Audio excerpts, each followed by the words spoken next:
Este es el lugar de la aparición que vieron los pescadores. Quedaba después a la caída del crucero y frente a la Cruz de la Lechera.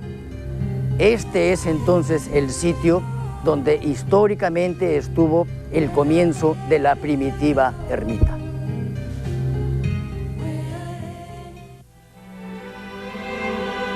Por la mañana, al filo de la madrugada, de las fenestras de las torres, en un vuelo torpe de pájaros asustados y campanadas mojadas, bajan las viejas beatas al aquelarre de los árboles y los postes en la neblina. Negruras que se mueven de aquí a allá, brazos infinitos, manos ganchudas, consignas medio oídas. Y la ciudad es una oleografía que contemplamos sumergida en agua. Las ondas se llevan las cosas y alteran la disposición de los planos. Beatas que huelen a sol y sereno, a humedad de toallas olvidadas detrás de la bañera, a elixires, a colirios, a diablo, a esponja, a ese olor hueco y seco de la piedra pómez usada, entintada y enjabonada. Beatas que huelen a ropa sucia, a estrellas, a piel de gato, a aceite de lámpara, a esperma. Beatas que huelen a hierba mala, a oscuridad, a letanía, a flores de muerto. En época colonial, el transporte entre Lima, Barranco y Surco se realizaba por una carretera polvorienta, la misma que atravesaba chacras y haciendas, siguiendo el trazo del actual Zanjón. Esa ruta era la principal porque anteriormente había sido el camino del Inca. Las clases acomodadas realizaban ese trayecto en el balacín, que era un vehículo ligero predilecto para trasladarse a los balnearios. Sin embargo, debido a los ataques de los bandoleros, se adoptó la costumbre de movilizarse en grandes grupos.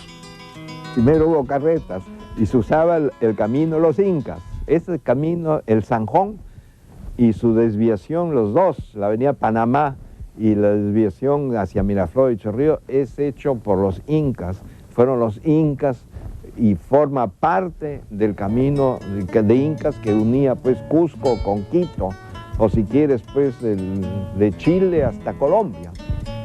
Ellos fueron los que construyeron estos caminos y esos son los caminos que se usaban para ir pues a Miraflores, Barranco y Chorrillos. Y había pues un montón de asaltantes por todas partes, entonces se iba pues en grupo, no iba alguien solito en una caleza ni hablar, pues, ¿no?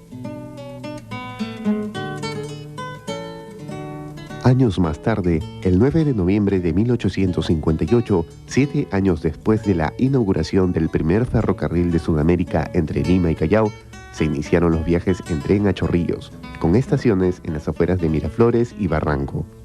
De esta forma, el tren impulsó el desarrollo de los balnearios del sur, ya que realizaba 4 viajes diarios. Así, los pobladores podían trabajar en el centro y vivir en los balnearios, alejados del mundanal ruido.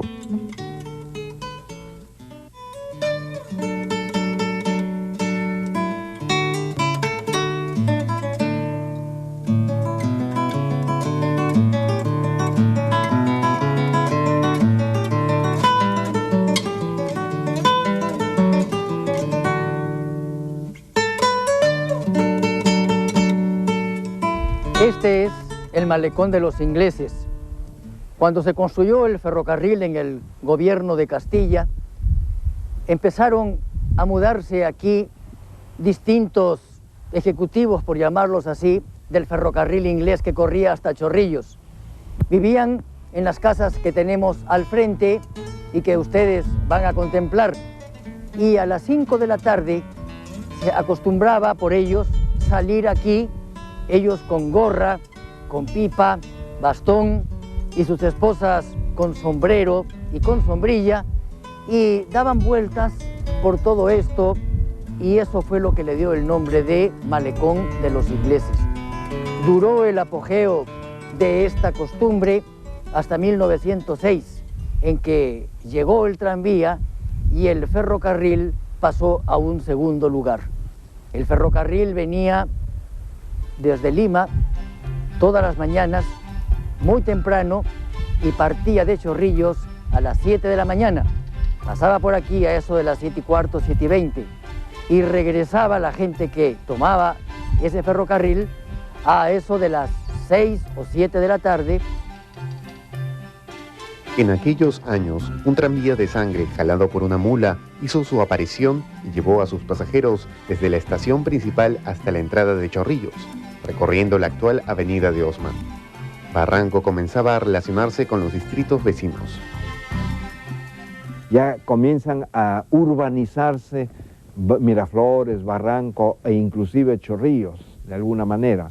Es decir, ya tú puedes, digamos, tú podías trabajar para un banco, el Banco de Londres, ser un alto funcionario del Banco de Londres y vivir en Barranco, en tranquilidad y lejos del barullo limeño. Y eso le produjo un desarrollo rápido de Miraflores y Barranco sobre todo, más que Chorrillos. Al hablar de Barranco, inmediatamente lo asociamos al Puente de los Suspiros, la Bajada y los Baños, y poco se conoce de las autoridades que hicieron posible estas obras. Así, luego de estar bajo la tutela de Surco en 1876, Barranco nombró como su primer alcalde a Enrique García Monterroso, quien concretó la construcción del Puente de los Suspiros, cuya leyenda romántica sostiene que ahí un joven se suicidó por el amor de una barranquina. La construcción se hizo con la finalidad de unir los dos márgenes de la bajada que se estaban poblando rápidamente. Este es el tradicional y antiguo Puente de los Suspiros. Se construyó después de 1870 y antes de 1876. Y se llamó Puente de los Suspiros probablemente porque venían muchas parejas de enamorados a ver la caída del sol, que el mar queda por allá y se veía muy bien desde aquí.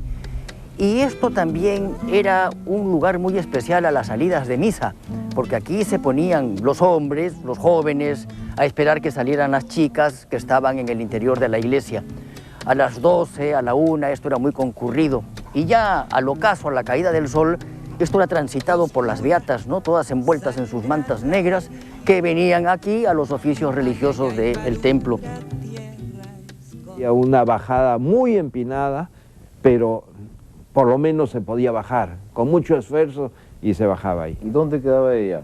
Esa quedaba en la prolongación de la calle en Domeyer, es decir, a donde posteriormente se hizo ¿cómo se llama? Funicular. El funicular para ir a los baños de Barranco.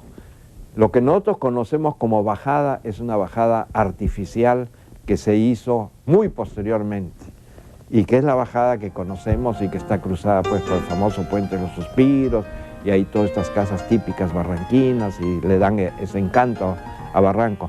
Esa bajada se hizo artificialmente a fin del siglo XIX. En 1878 fue nombrado alcalde Benito Bregante, quien le otorgó a Barranco su bajada definitiva. Cuentan que se convocó a licitación para la obra, no obstante, los costos eran tan altos que se declaró desierto y recurrieron a los servicios de un tomero llamado Donato.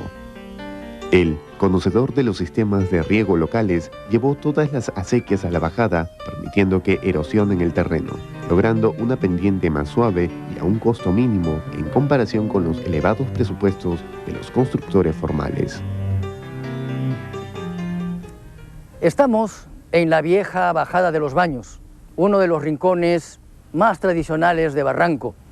Aquí todavía se conserva el adoquinado, adoquines hechos por los presos en la isla de San Lorenzo, o sea que este es el único adoquinado que tiene hoy la ciudad y que data pues del siglo XIX. Ahora tenemos que bajar a la Bajada de los Baños, porque este es su nombre, y ver las casas tal como eran entonces, porque felizmente se han podido salvar. Todas son de la década del 70, pero lo que ocurrió es que se han podido conservar, no así las del resto de Barranco, que fueron incendiadas por el ejército chileno, pero respetaron este barrio porque aquí estaba el Estado Mayor y allí tenían su hospital de sangre. Entonces se salvó el puente y se salvó esta bajada, pero no se salvó la ermita porque el 14 de enero de ese año, 81, fue incendiada. y desde entonces la ermita desapareció, que tuvo que ser reconstruida ya como iglesia parroquial posteriormente por el padre Fuente Chávez, y allí la tienen ustedes, que fue la definitiva ermita, la definitiva iglesia, hasta que el terremoto de 1940 exigió su traslado al parque municipal, donde la parroquia actual es esa que con alguna dificultad se ve por allí.